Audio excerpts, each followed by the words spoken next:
Today we're doing a little bit of a topic on from owner to operator. A big part of that is delegation. Yeah, it's super interesting. What we really started emphasizing was like, are you a coach? Do you feel that finding that coach is even more important than the technical and revenue generation side? Like you would want someone that understands how to drive numbers, understands how to create coaching plans, because that's ultimately what's going to grow the business. The most ideal candidate, if you can find them, is someone that has the technical capability as well as the coaching and sales mindset. It takes a long time to find the right group. It takes a long time to train the group. Straight from somebody going through it right now, guys.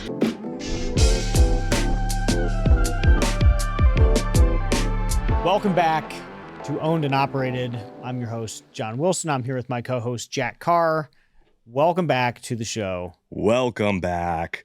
I'm back on Owned and Operated. I'm pumped. I'm excited. It's been a day. You're like a guest now. You're so hurts. Infrequent. You're just honestly, just someone no, it was I asked Grok to again, I know this is off topic, but real fast. I asked Grok to roast Owned and Operated, and it said the co-host Jack, and I was like, yes, I'm still a co-host on Owned and Operated. Let's go.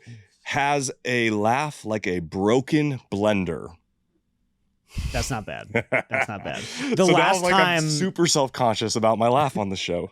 Yeah, we had Brandon roasted me once with ChatGPT, and it was I'm gonna mess this up, but it was something like John Wilson, Nepo baby, like bought his family's company or something like that, and then spent the next decade reminding you of it. It was pretty brutal. Yeah. It was good though. It was good. He like printed it and hung it on my wall. That's funny. Yeah. So now I'm super self-conscious of my laugh. Thank you, ChatGPT. Love you. Or Grok specifically, not ChatGPT. Grok, yeah. More but ruthless. what is the topic today, John? Yeah, so today we're doing a little bit of a topic on from owner to operator, scaling beyond yourself. I think there's some layers here which are kind of fun. Mm-hmm. I think that most of it's going to be like how have you you're at a bottleneck as an owner, and that's why I think there's layers. Like we've talked about this topic a lot, but like hey, you're at this current bottleneck. Like I'm at a bottleneck right now, and how do you get past it? How do you think about it? Who do you engage? Yeah. I think the big question for a lot of people, like getting out of the first spot, is one of the hardest, because unless you bought your business like me, a lot of people, they graduate their business, right? They become a really good service tech, and then they move into, hey, I want to be an owner. But ownership, I think that's trickier, to be honest. It's a lot different. Yeah, I think that's trickier when because there's more to overcome. Mm-hmm. I remember a decade ago. So this is back to ChatGPT. So I mean, maybe it's remind me. But I remember a decade ago, and I was a plumber from 18 to 24, 25, and I stepped into I bought the business, and I did. Yeah, so ChatGPT is right, and. Yeah, it's good. Once you hear it, you can't unhear it.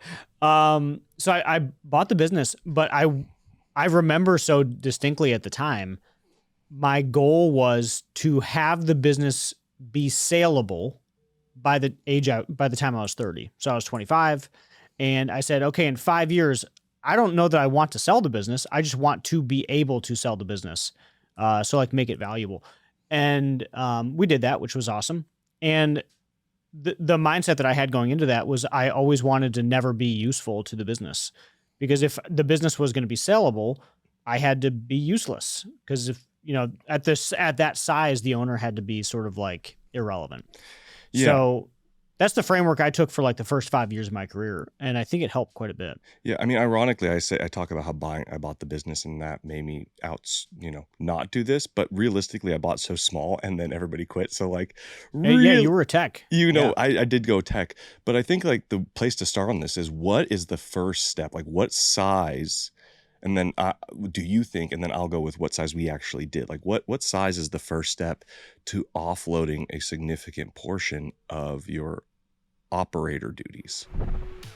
Are you still running your business on pen and paper or a clunky software? Field Pulse is the top-rated field service management platform that saves you 5 to 10 hours a week. It syncs with QuickBooks, and it puts scheduling, invoicing, and more all in one place. Field Pulse users grow 78% a year on average. Book your demo today using the link in the description and get 15% off an annual plan. Field Pulse, a field service management software for those who need more.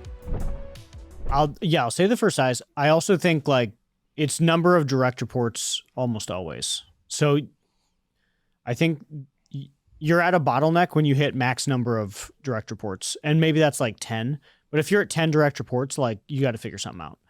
And that it could be 10 direct reports as a $2 or $3 million organization where all the techs report to you, maybe a manager, field super, dispatcher, call center. That's 10 direct reports. Mm-hmm. You're at a bottleneck. That's too many people.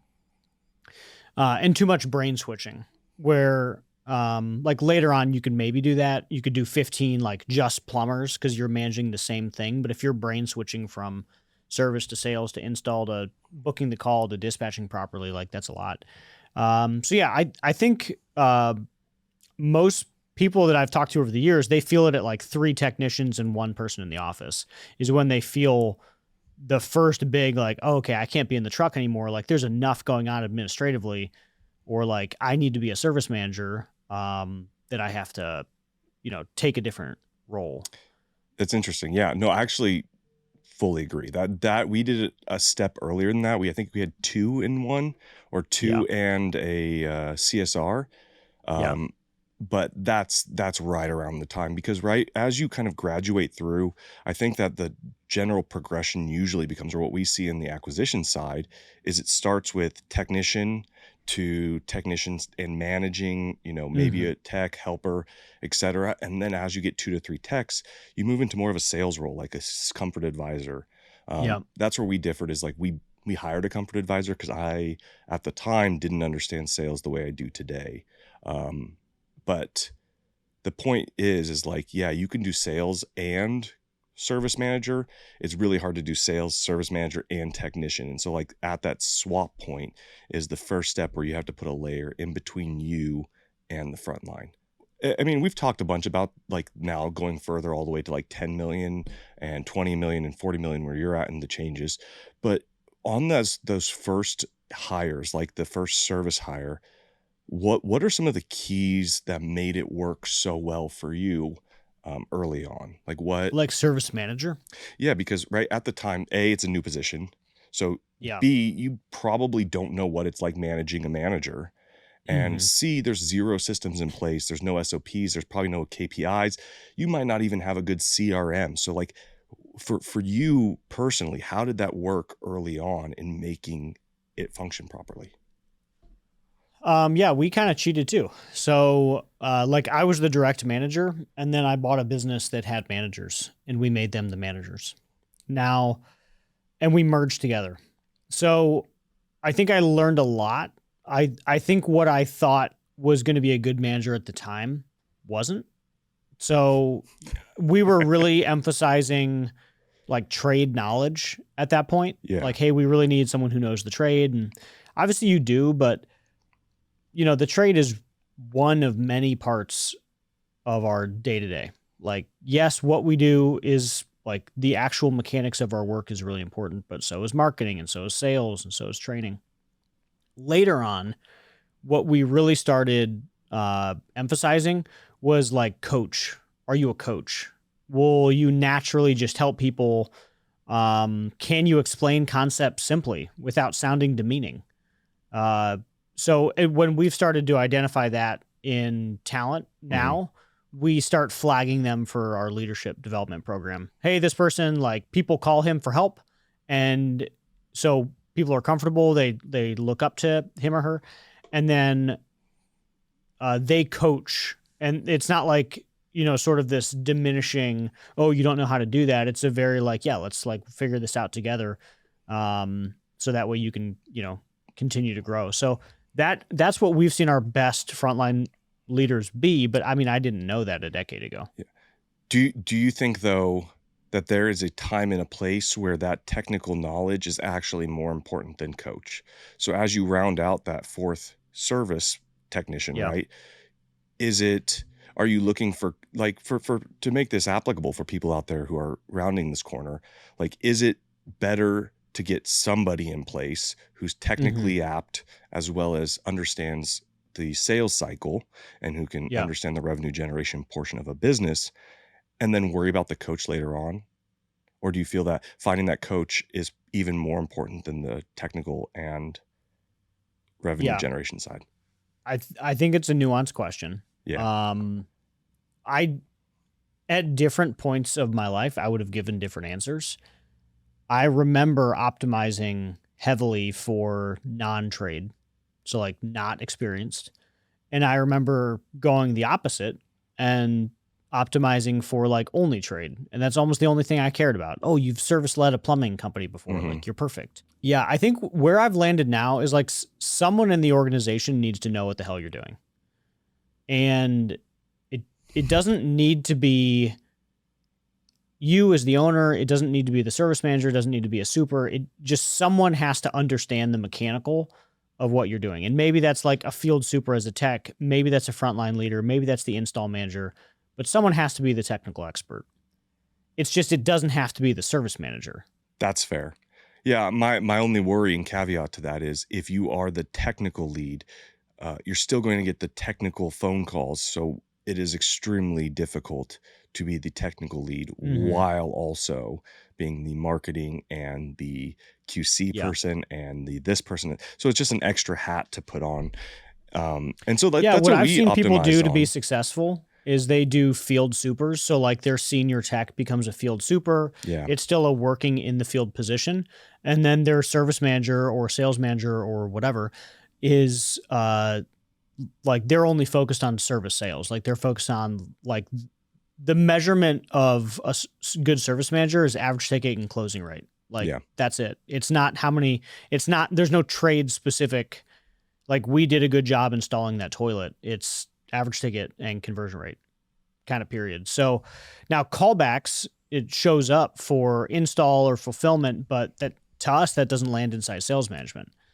So, so have either a field super or like the way that we do it is our head of departments, like our director level team is non-trade specific. Like, hey, this person built a sales team to $300 million of revenue. This person can wrangle 50 installers every day, but like has never touched a tool.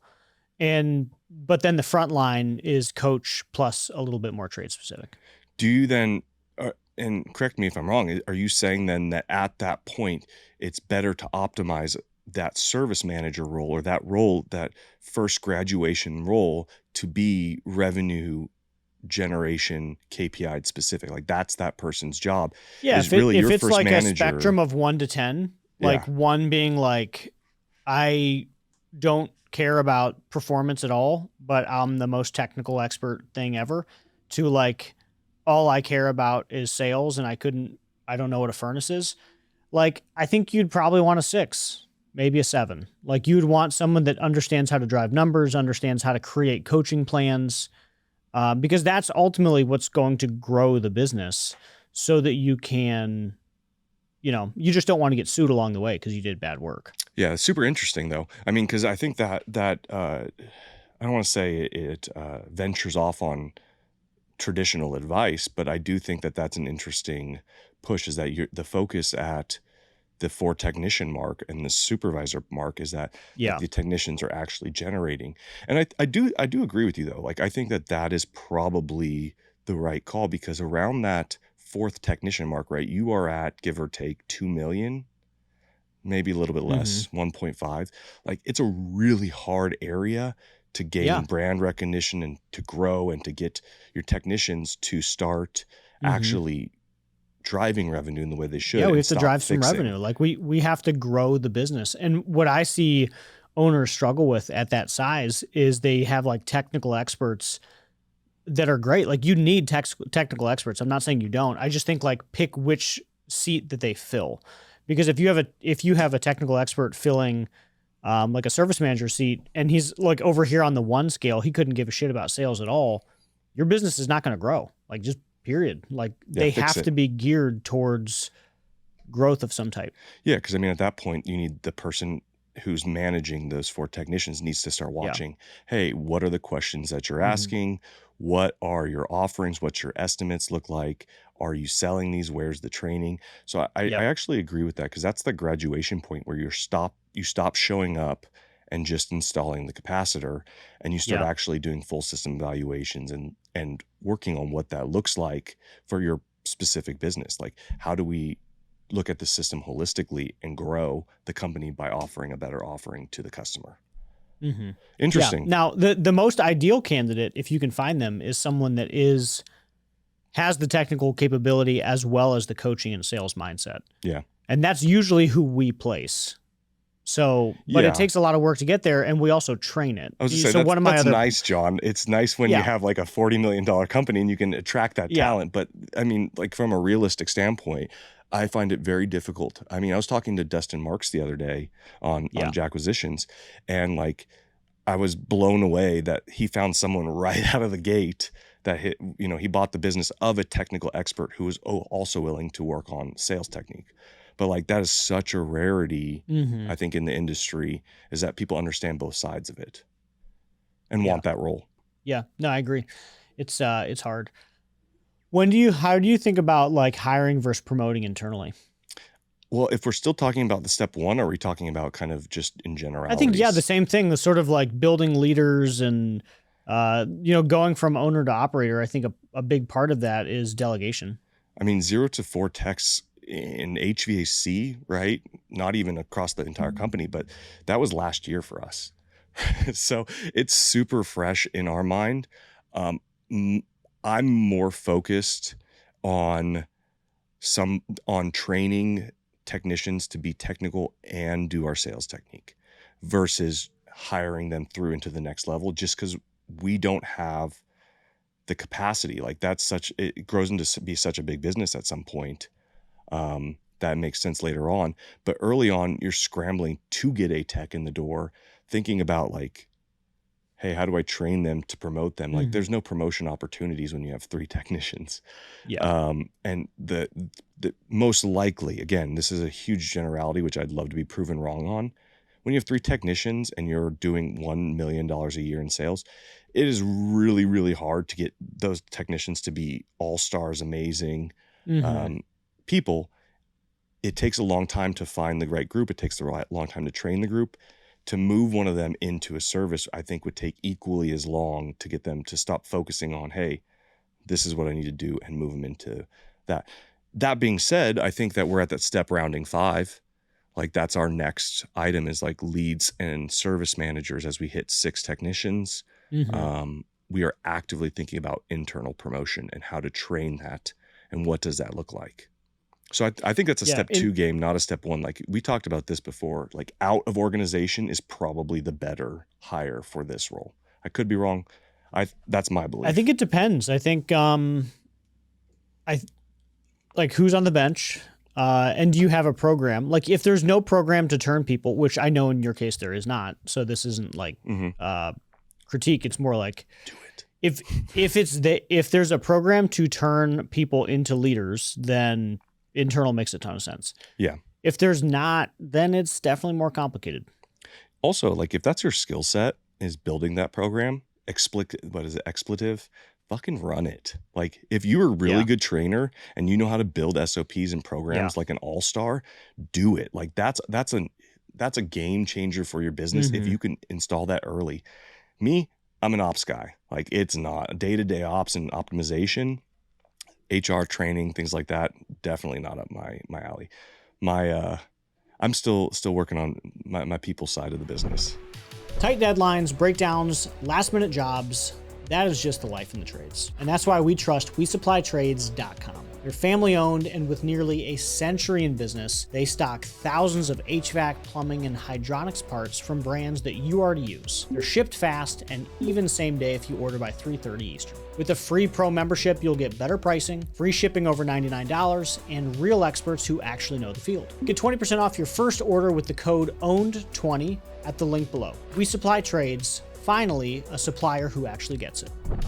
How are you thinking about accountability as you add layers? That's a hard one. That, again, I think that's one of those things that is really, even today, is something that's nuanced for us.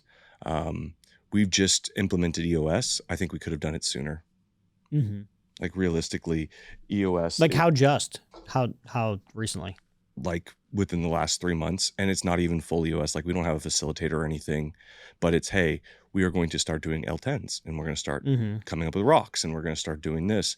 So, like, from an accountability standpoint, I feel like you're at the right time. yeah, Like you could have done it sooner, but like, I think anytime you're adding like a process like that, like there's too soon and there's too late. And, I think you're fine. Yeah. I just mean, like, for my personal growth as a leader, like, I expected a lot of things to happen without driving directions that were clean and measurable and et cetera, et cetera. So, like, realistically, at the end of the day, we're sitting at a spot where I think it's good now.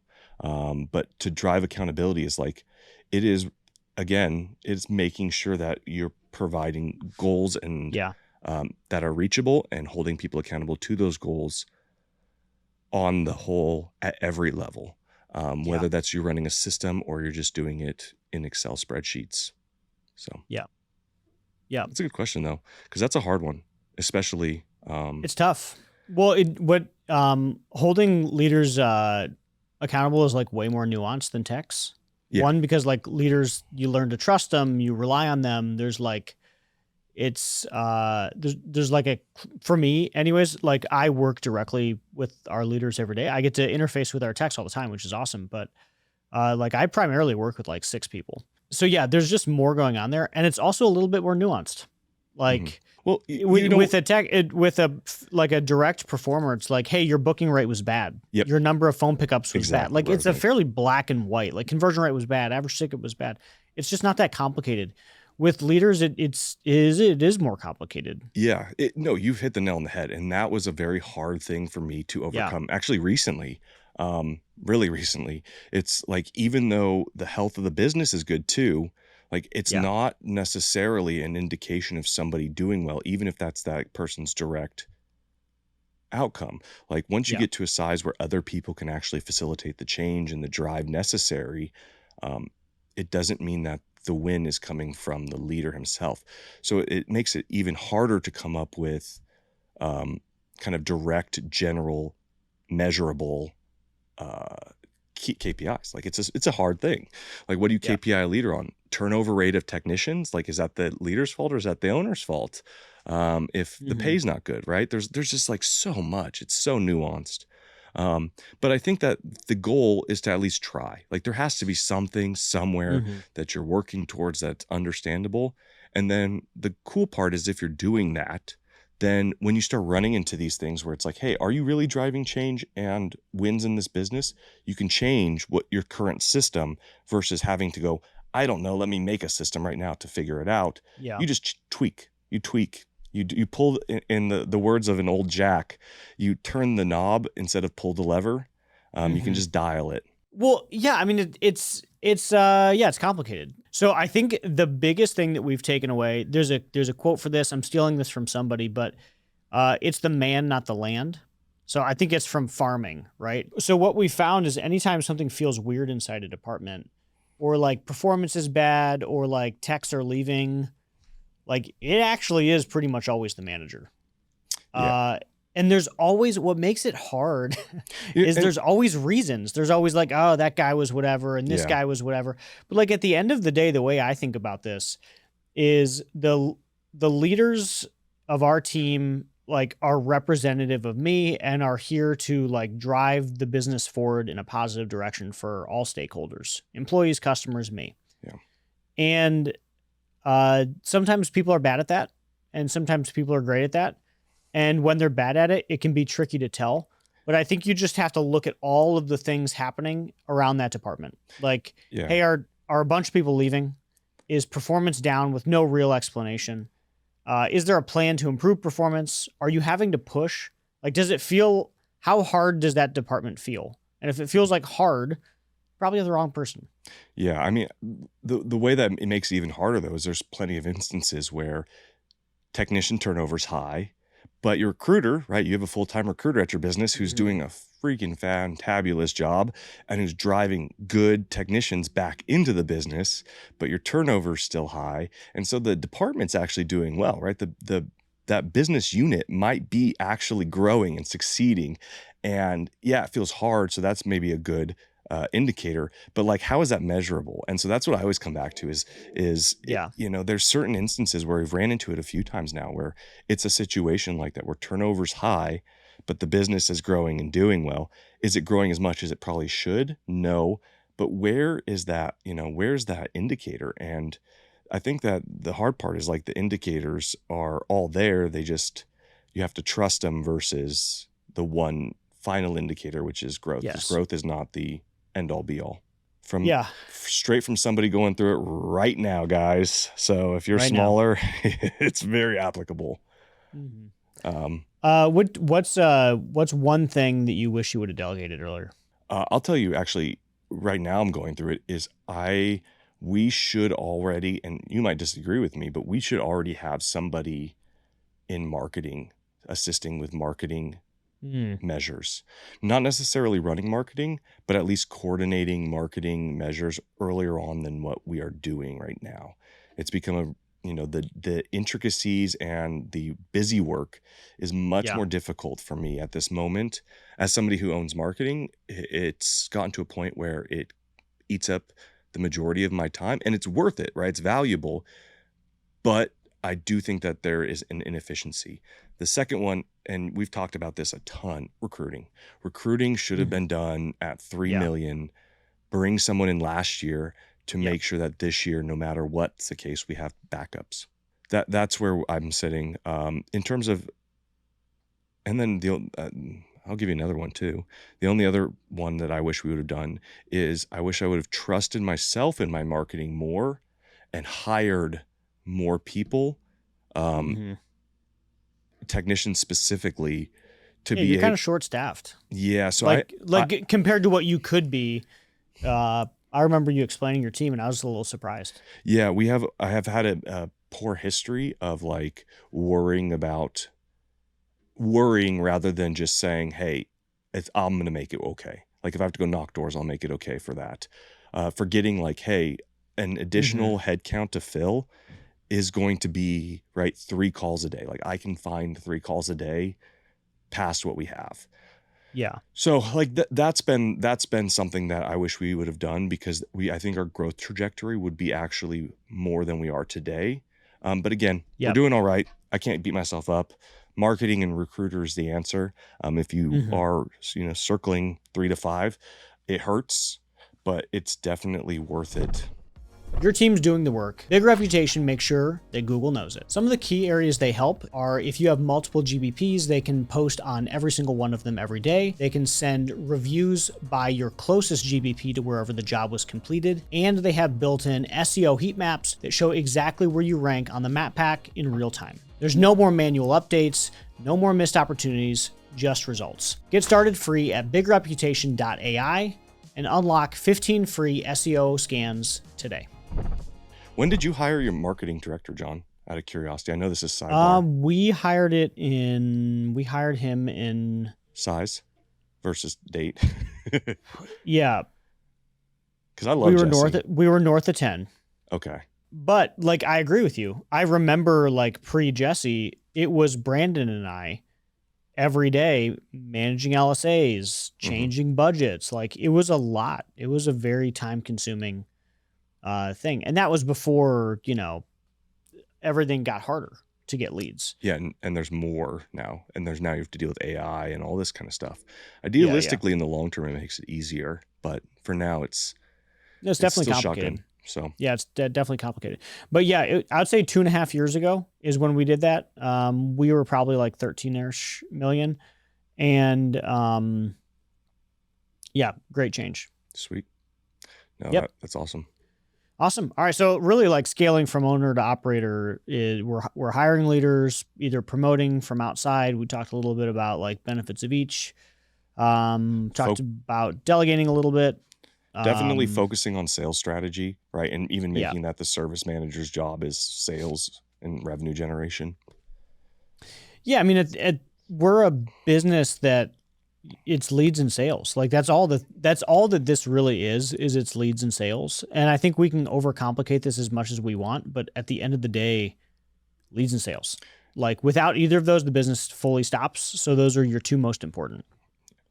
Recruitment, marketing recruitment. That's how I like to say it. But you say sales, I say recruitment, but it's the same thing. It's like people to generate revenue. Yeah. I'm with you. Sweet. Awesome. All right. Make sure you leave us a 5-star review wherever it is that you listen to podcasts. We're trying to be popular. Also, before you go, make sure to comment below how much you want me back on the podcast so that John allows me to come back every once in a while and see you guys. Yeah. Like a 1 to 10. 10 being nah, 1 being yeah. My heart's going to hurt so bad after this. We didn't even notice. Oh, we got comments on this? Oh, weird, man. Appreciate you guys. Thanks, everyone.